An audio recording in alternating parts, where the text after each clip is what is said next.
슬기로운 가톨릭 성경 통독에 오셨습니다.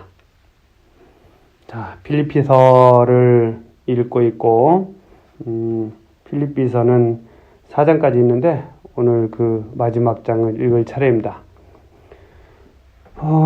성경 통독을 하다 보면 필요한 것들이 많이 있는데, 또 필요하면서도 중요한 것이 또 있죠. 근데 저는 보니까 성경 통독을 그냥 아무런 사전 지식이나 또 이런 간단한 설명 이런 거 없이 성경을 읽으면 좀 그 성경에서 이야기하고자 하는 내용들을 충분히 알아듣기가 쉽지 않다 이런 생각을 좀 했어요. 그래서 이렇게 약간씩 설명을 곁들인 이런 통독 좋다 이런 생각을 하고요. 또 하나는 안경이 필요하다. 노안이 심한 건 아니지만 그래도 어떤 때 좀 컨디션이 안 좋거나 하면 글씨가 좀 약간 흐릿하게 보이거든요. 특히 이 외국 사람들 이름이 나올 때 좀 당황스럽습니다. 그래서 안경이 필요하다. 성경 통독에는 안경이 필요하다. 이런 생각을 해봤고요. 그리고 바오로 사도가 세 곳에서 투옥되어서 감옥살이를 했다. 필리피, 카이사리아, 로마 이런 사실을 알게 됐고, 그리고 사복음서보다 바오로 사도의 편지들이 훨씬 먼저 쓰였다는 것이죠. 사복음서는 80년대 또는 100년 이렇게 쓰였지만 바오로 사도의 편지는 50년, 60년, 70년 이때 쓰였던 것을 이 필리피서를 보면서 더 많이 알게 됐고요. 또 필리피 신자들을 걱정하면서 써보낸 편지를 읽으면서 오늘의 우리들과 별반 다르지 않은 문제들로 그 당시에도 걱정하고 있었다. 그런 문제들, 비슷한 문제들이 있었다. 사람 사는 것은 거의 다 비슷하다. 그렇게 생각한다면 이 성경 말씀은 오늘을 살아가는 우리들에게도 중요하다는 생각을 해요. 우리들에게도 신앙의 중요한 지침이 될 수 있다. 이런 생각도 해보게 됩니다. 성부와 성자와 성령의 이름으로 아멘. 말씀은 바로 내 곁에 있고 내 입에 있고 내 마음에 있다. 주님, 성령의 빛으로 저희 눈을 여시어 주님의 길을 보게 하시고 저희 귀를 여시어 생명의 말씀을 듣게 하소서. 아멘. 필리피서 4장 2절부터 읽습니다. 권고. 나는 에우오디아에게 권고하고 신티케에게 권고합니다. 주님 안에서 뜻을 같이 하십시오. 그렇습니다. 나의 진실한 동지여, 이 여자들을 도와주도록 그대에게도 당부합니다. 이들은 클레멘스를 비롯하여 나의 다른 협력자들과 더불어 복음을 전하려고 나와 함께 싸운 사람들입니다. 이 모든 이들의 이름이 생명의 책에 적혀 있습니다. 주님 안에서 늘 기뻐하십시오. 거듭 말합니다. 기뻐하십시오. 여러분의 너그러운 마음을 모든 사람이 알 수 있게 하십시오. 주님께서 가까이 오셨습니다. 아무것도 걱정하지 마십시오. 어떠한 경우에든 감사하는 마음으로 기도하고 간구하며 여러분의 소원을 하느님께 아뢰십시오. 그러면 사람의 모든 이해를 뛰어넘는 하느님의 평화가 여러분의 마음과 생각을 그리스도 예수님 안에서 지켜줄 것입니다. 끝으로 형제 여러분, 참된 것과 고귀한 것과 의로운 것과 정결한 것과 사랑스러운 것과 영예로운 것은 무엇이든지 또 덕이 되는 것과 칭송받는 것은 무엇이든지 다 마음에 간직하십시오. 그리고 나에게서 배우고 받고 듣고 본 것을 그대로 실천하십시오. 그러면 평화의 하느님께서 여러분과 함께 계실 것입니다. 그래요. 바오로 사도가 필리피에 있는 신자들에게 보내는 서간, 주님 안에서 늘 기뻐하라고, 거듭 말한다고 기뻐하라고 이야기하고 있어요. 프란치스코 교황님께서 수도자들에게 하신 말씀 중에 항상 유머를 간직하고 또 기뻐하라고 그렇게 말씀하셨어요. 유머. 좀 약간 썰렁한 거, 이거 좋은 겁니다. 그런 유머들이 우리에게 웃음을 주고 기쁨을 주잖아요. 그리고 그런 기쁨에서부터 우리는 또 새로운 마음으로 하루를 시작할 수 있고 신앙생활을 할 수 있다. 이런 생각돼요. 선물에 대한 감사. 여러분이 나를 생각해주는 마음을 마침내 다시 한번 보여주었기에 나는 주님 안에서 크게 기뻐합니다. 사실 여러분은 줄곧 나를 생각해 주었지만 그것을 보여줄 기회가 없었던 것입니다. 내가 궁핍해서 이런 말을 하는 것은 아닙니다. 나는 어떠한 처지에서도 만족하는 법을 배웠습니다. 나는 비천하게 살 줄도 알고 풍족하게 살 줄도 압니다. 배부르거나 배고프거나 넉넉하거나 모자라거나 그 어떠한 경우에도 잘 지내는 비결을 알고 있습니다. 나에게 힘을 주시는 분 안에서 나는 모든 것을 할 수 있습니다. 그러나 내가 겪는 환난에 여러분이 동참한 것은 잘한 일입니다. 필리피 신자 여러분,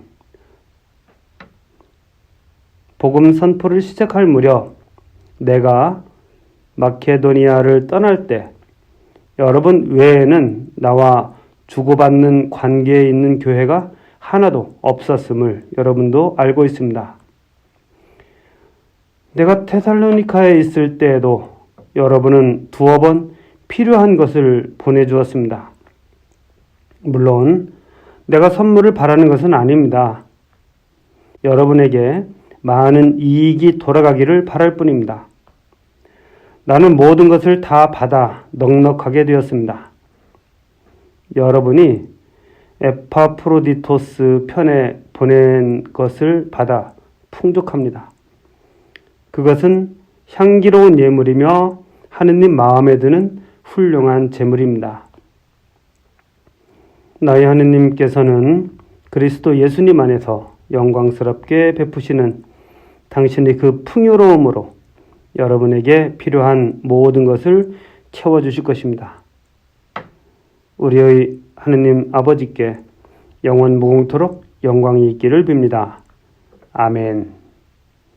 그래요. 필리피 신자들로부터 바오로 사도가 선물을 받았는데 마음이 항상 있는 것은 알지만 또 이렇게 표현을 해주니까 너무 감사하다는 말을 하고 있습니다.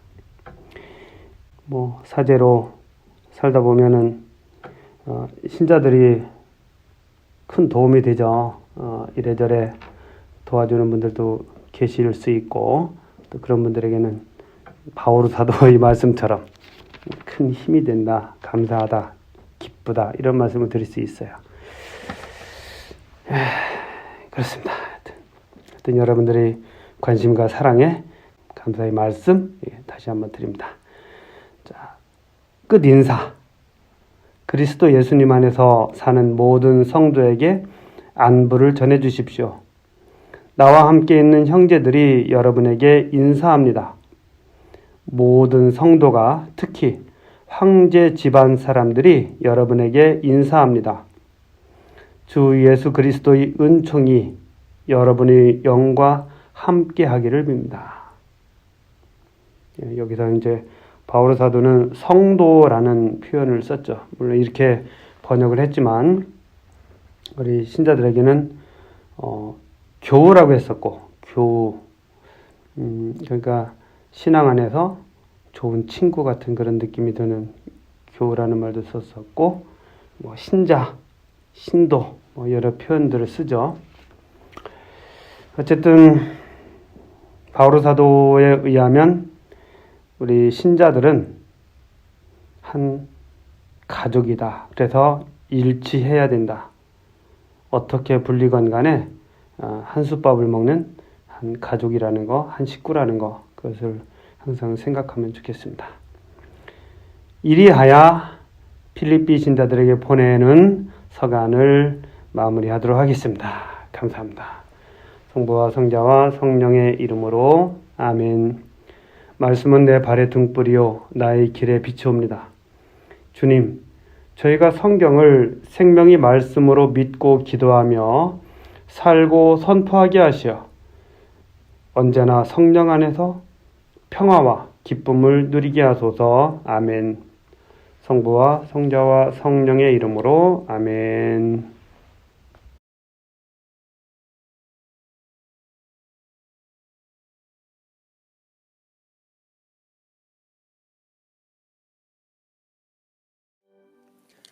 주님께서 여러분과 함께 요한이 전한 거룩한 복음입니다.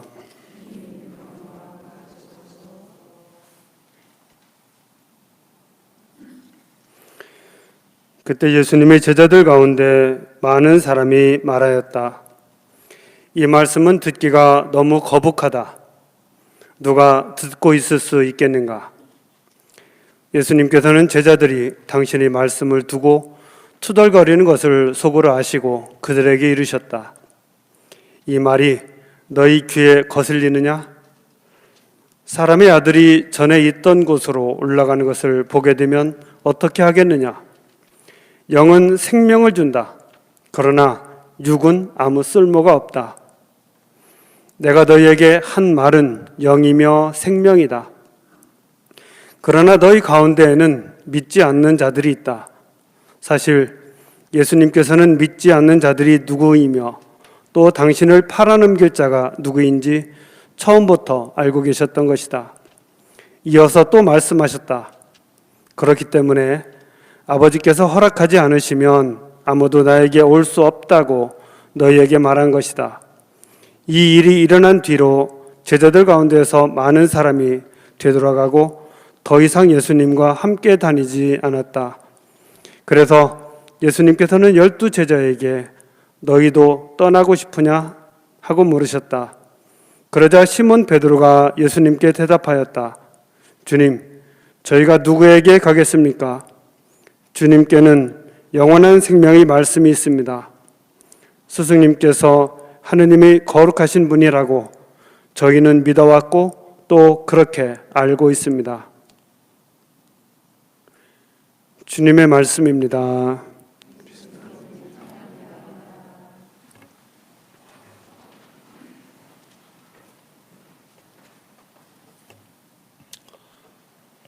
오소서 성령님, 기쁘게 잘 지내셨죠? 교황님께서 우리 신앙의 중심에는 기쁨이 있어야 된다고 말씀하십니다. 그래서 여러분들이 하루하루 살면서 조금 기쁠 수 있었으면 좋겠다. 그것이 더 신앙인다운 삶의 어떤 모습이라고 그렇게 말씀하셨고 저도 거기에 매우 공감합니다. 오늘 말씀은 주일 독서는 여호수아기의 말씀이죠. 여호수아는 모세의 뒤를 이어서 이스라엘 백성을 인도하는 백성의 지도자였고 오늘 이야기에서 보면 가나안에 들어가서 누구를 섬길 것인가 이런 것을 선택하라는 것이죠. 그래서 강 건너편은 아마 요르단강 건너편, 지금이 그 요르단 쪽을 가리키는 것 같아요. 거기서 40년간 광야의 생활을 했었던 것이고 마지막 그 이스라엘의 목적지인 가나안 땅에 들어가서 정착하면서 하는 그런 이야기입니다. 누구를 섬길 것인지 오늘 선택하여라. 나와 내 집안은 주님을 섬기겠다. 이렇게 이야기하죠. 백성들도 다른 신을 섬기려고 주님을 저버리는 일은 결코 없을 것이다 이렇게 이야기합니다. 가나안 복지, 가나안 땅, 우리가 그 성경에서 보면 젖과 꿀이 흐르는 그런 곳이라고 하지만 또 이스라엘 백성이 가나안에 정착하면서 또 거기에만 또 충실하지 못한 이런 면들도 가끔 나타나기도 하죠. 오늘 복음 말씀도 이 일독서와 좀 많이 통하는 면이 있어요. 오늘 복음 말씀은 요한복음 5장 베짜타 못가에서 아픈 사람을 고친, 병자를 고친 것에서 시작이 됩니다. 그래서 사람들이 모여들기 시작하고 그 사람들이 5천 명을 먹이는 그 기적의 현장에 있게 되죠. 그들이 다 예수님께로부터 빵을 먹은 사람들입니다. 그리고 나서 이제 예수님께서 생명의 빵에 관한 말씀을 하시죠. 그것이 이제 요한복음 6장의 말씀입니다. 그 후에 바로 오늘 복음이 나오는 것입니다. 사람들은 빵을 먹을 때까지는 좋았는데 그 후에 예수님께서 하시는 영원한 생명을 주는 빵, 이 빵에 관한 이야기를 들으면서 매우 불편했던 것 같아요. 그래서 듣기가 너무 거북하다. 누가 듣고 있을 수 있겠는가 이런 이야기를 하면서 많은 사람이 떠나갔다 이렇게 이야기하죠. 그렇지만 남은 사람들이 있었죠. 아마 생각한데 12제자가 아니었을까, 또는 코아 지지층, 예수님의 핵심 제자들이었을 것 같아요. 그들은 주님, 저희가 누구에게 가겠습니까? 주님께는 영원한 생명의 말씀이 있습니다. 이렇게 고백을 하죠. 그리고 이제 제가 성경 통독을 하고 있는데 바오로서관을 읽고 있습니다. 바오로서관도 보면 계속 이 전통, 율법, 이것과 성령, 또 어떤 새로운 쇄신, 이것에 대한 어떤 갈등에 대한 이야기를 계속 하고 있어요. 바오로 사도가 에베소 신자들에게 보낸 서간이나 또 필리피 신자들에게 보낸 서간이나 이 서간들을 계속 읽다 보면 왠지 이스라엘의 전통적인 것과 다른, 그래서 새로운 것들에 대해서 바오로 사도가 계속해서 강조하는 그런 말씀들이 나옵니다. 제가 무슨 이야기를 하고 싶으냐, 이 무엇인가 바뀐다는 것은 참 어려운 것이다 하는 생각을 저는 많이 해요. 제가 계속해서 이 핸드폰을 갤럭시를 쓰다가 이제 또 아이폰으로 바꾸었습니다. 뭐 다른 것이 있는 것은 아니고 왠지 다른 자판, 다른 어떤 체계를 이용해 보고 싶은 그런 생각이 있었어요. 여러분들도 한 번씩 해보시는 것도 좋습니다. 완전히 새롭죠, 그렇죠? 근데 적응하기 참 어렵습니다. 처음에는 오타뿐이죠, 오타. 또 저 같은 경우 이제 그 신앙 태중 또는 부모님께로부터 물려받은 그런 신앙을 가지고 있습니다. 제가 신부가 안 됐어도 아마 저는 이 신앙으로부터 그렇게 멀리 가지 못했을 것 같아요. 여러분들 경험 대체로 그렇지 않아요? 그래서 이 신앙 안에서 자란 사람들, 이 뼛속까지 신앙이 스며든 사람들은 나중에 이것이 바뀌는 경우가 많지 않습니다. 좋은 의미로 그렇다는 것이죠. 또 요즘 지구 온난화로 해서 또 많은 플라스틱 이러한 쓰레기 이야기하면서 우리 삶을 바꿔야 한다고 이야기하지만 사실 그렇게 많이 바뀌지 않습니다. 저도 이렇게 살아보면 뭘 더 바꿔야 되나 이런 생각이 들기도 하죠. 아주 급한 일이긴 하지만 잘 안 됩니다. 또 우리 정치적으로도 그렇죠. 한번 진보, 보수 길을 선택하면 꿋꿋하게 그 길로 가는 경우가 있습니다. 다 쉬운 일이 아니다. 무엇인가 생각을 바꾼다는 것은 참 어려운 일이다. 그리고 어떤 삶의 이런 궤적, 살아가는 방식 이런 것들을 바꾼다는 것은 참 어려운 일입니다. 예수님이 말씀을 들은 사람들 중에 그리고 그 말씀을 듣고 참 이해하기 어렵다, 거북하다 이렇게 이야기한 사람들은 예수님의 말씀이 틀렸기 때문이 아니고 그것을 받아들이기가 어려웠던 것이죠. 어쩌면 그들 중에 많은 사람들은 유다 공동체 안에서 자라왔고 그런 속에 완전히 잠겨 있었던 사람들일 것입니다. 그럼에도 불구하고 예수님은 당신 자신의 뜻을 굽히지 않으시죠. 저는 이 이야기를 들을 때마다 드는 생각이 다른 곳에서는 사람들이 예수님께 오는 것을 예수님은 항상 환대하시고 그러십니다. 그런데 이 말씀에서는 사람들이 떠나가는 것을 그냥 놔두시죠. 제자들에게까지, 마지막 남은 제자들에게까지 너희도 떠나겠느냐? 오케이, 떠나도 괜찮아. 이렇게 말씀하시는 면이 있는 겁니다. 저는 좀 처음에 몹시 난감했어요. 그런데 잘 보면 예수님께서 그렇게 사람들을 보내면서까지 지키고자 하는 그런 것이 있으셨다는 것이죠. 어제가 8월 21일, 그죠? 제 생일이 아니고 김대건 신부님 200번째 생일날입니다. 어제가.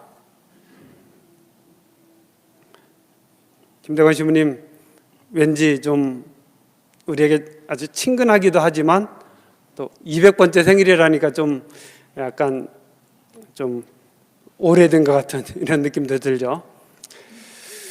근데 저는 김대건 신부님의 삶이나 제자들의 삶이나 뭔가 새로운 것을 선택한 것이다 라는 생각을 좀 해보는 것이죠. 전통적으로 알아왔던 그런 틀을 벗어나서 새로운 삶을 선택한 것이다. 그래서 저는 우리 신앙의 삶은 새로운 것을 선택하는 것이다 라는 생각을 좀 해봐요. 우리의 목적지를 하느님 나라에 두고 우리 삶의 가치를 세상보다는 더 하느님께 두고 살아가는 것이죠. 그리고 그것은 결코 쉽지가 않다. 왜냐하면 우리 발 자체가 땅에 있기 때문에 쉽지 않습니다. 이제 그렇지만 저는 가능하고 그게 우리에게 중요하다고 생각을 해요. 제가 시애틀에 와서 계속 전에 성당 이야기하니까 여러분들 뭐라고 하셨죠? 넌 누구냐? 그쵸? 근데 그렇긴 하지만 저는 시애틀에 있잖아요. 여러분들이 삶의 장소가 세상이기도 하고 세상 안에서 태어나서 살아가지만 여러분들은 하느님 안에 있잖아요. 그러면 우리는 새로운 생각을 가지고 살아가야 될 필요가 있다는 생각을 하고요. 이제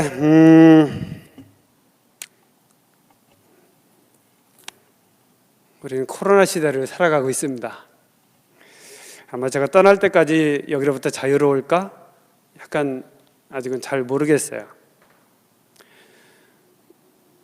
그리고 그렇지만 우리는 또 신앙 안에서 살아가야 되죠. 그리고 신앙에는 저는 우리 본당 공동체도 같이 있다고 생각을 해요. 그래서 지금 할 수 있는 만큼 우리 본당을 다시 만들어가야 되겠다는 그런 생각을 좀 많이 가지고 있고, 여러분들도 그런 생각으로 신앙생활을 하면서 개인적으로도 신앙을 더 많이 키우고 또 공동체적으로도 우리가 신앙의 공동체를 더 잘 만들어갈 수 있도록 그런 새로운 마음을 가지고 시작했으면 좋겠어요. 물론 안전을 생각해야죠. 그렇죠? 그거가 전제된 상황에서 새로운 공동체, 새로운 신앙인으로서 우리 자신을 만들어가도록 그렇게 좀 함께 마음을 모았으면 좋겠습니다. 우리는 할 수 있습니다. 제자들도 이루어냈고요. 김대건 신부님도 그 시대에 신앙인으로서 살았습니다. 우리는 이 시대에 새로운 신앙인, 새로운 공동체로서 다시 만들 수 있습니다. 우리 마음이 모아지고 또 주님의 은총이 함께 하리라고 생각을 합니다.